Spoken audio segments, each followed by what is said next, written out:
Yes, thank you so much for having us. It's such an honor to be here. So the Future Summit is an annual event put on by Future Caucus, which they have chapters all over the country and various state legislators as well as congressional membership with a goal of breaking down the partisan divide to honestly get work done. So it's something I've been a part of for the past couple of years, and I'm the co-chair of the Vermont Future Caucus chapter. And you have the same role in your state's Future Caucus. So tell me a little bit about it and why you're attending. Yeah, absolutely. But first of all, thank you for having us here today. The Future Summit to me is about building bridges and bipartisanship. And I think it's really important for us to understand that you don't have to compromise your principles to build bridges and to find compromise. So how important do you think it is, as you think of Congress, for it to be embracing young voices? And when you think about the fact that they're, of course, having to govern and possibly be bipartisan in some ways, what do you make of that? Representative Stone? As far as having a seat at the table, it's super important. Here in America, we are privileged to have a representative democracy. And so I really feel, especially the district I represent 2 college campuses. So I really am uplifting and representing the voices of the people I represent, which are largely young people.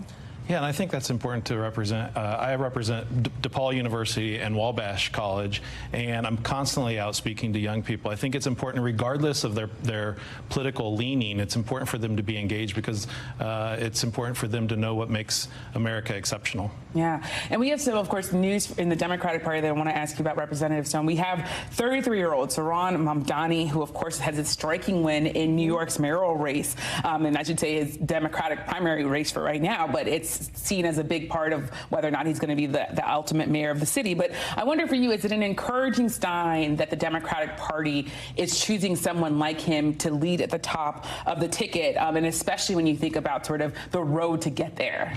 Right. I think it's honestly exciting no matter what side of the aisle you find yourself on, just because of the impact that we saw on getting young people engaged in the process of knocking doors, of attending town halls. So not only the candidate himself, but I mean the volunteer support that he brought out and the turnout at the polls and the age group at the polls is super inspiring and shows that I think we're at a turning point here in America. And what do you think, especially as a Republican, when there are some Republicans who are saying this is bad for the Democratic Party, but there are also some that say, hey, this is what we need to be looking at because this could be a threat if Democrats do sort of hone in and this is what their base ends up getting excited about. What do you make of his success?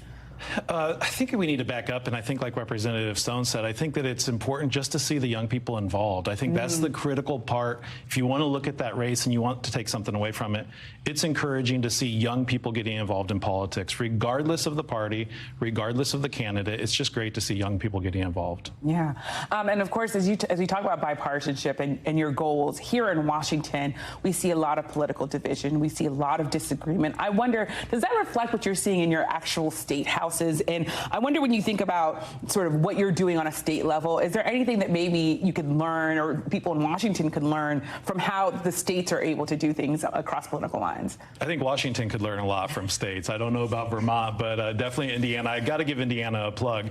When I was first elected, I thought that every bill was going to be contentious. I was very pleased to learn, though, that this last session that we finished, we had about 300 bills.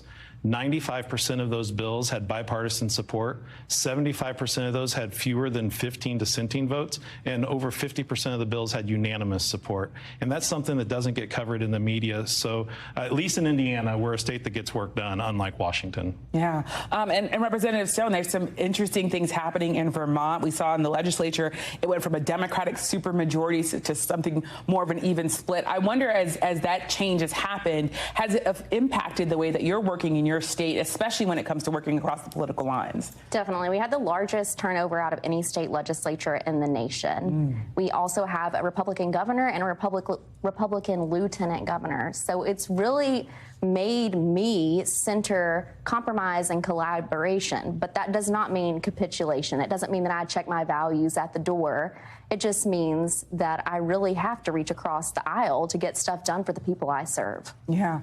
Representative Baird, I also want to ask you, there's, of course, this massive legislation that is moving through the Congress right now, President Trump's legislative agenda. There's been a lot of talk about the cuts to Medicaid and the impact that that could have on states. What are you hearing about when you think of your constituents in your state? Are you hearing some concern there, and what are your own concerns? I'm not hearing a lot of concerns. I think that my district's very supportive of President Trump and trying to make America great again, and really fighting for what makes America exceptional. But you're not hearing anyone say, I'm worried about rural hospitals or I'm worried about Medicaid. You're just not hearing any of that. I'm not hearing a lot of that. I mean, I think that we're doing great work in Indiana, and I think the state legislature is really filling those gaps and the voids. And I think that we're doing great things in Indiana, so it's less of a concern. Let's face it, Washington doesn't get much done, so I think people aren't too focused on it. What about you, Representative Stone? I am hearing a lot of that, and something that the legislature has been working on even prior to Trump's election, because we could kind of see what was happening before it happened, is being proactive versus reactive to protect Vermonters, to make sure that they have access to health care, that they have access to public education, so on and so forth. Well, thank you both of you for coming on. I really appreciate it. A sort of window into what bipartisanship could look like. Thank you. Thanks for having us. We thank you for watching, and remember, stay updated on breaking news and top stories on the NBC News app or watch live on our YouTube channel.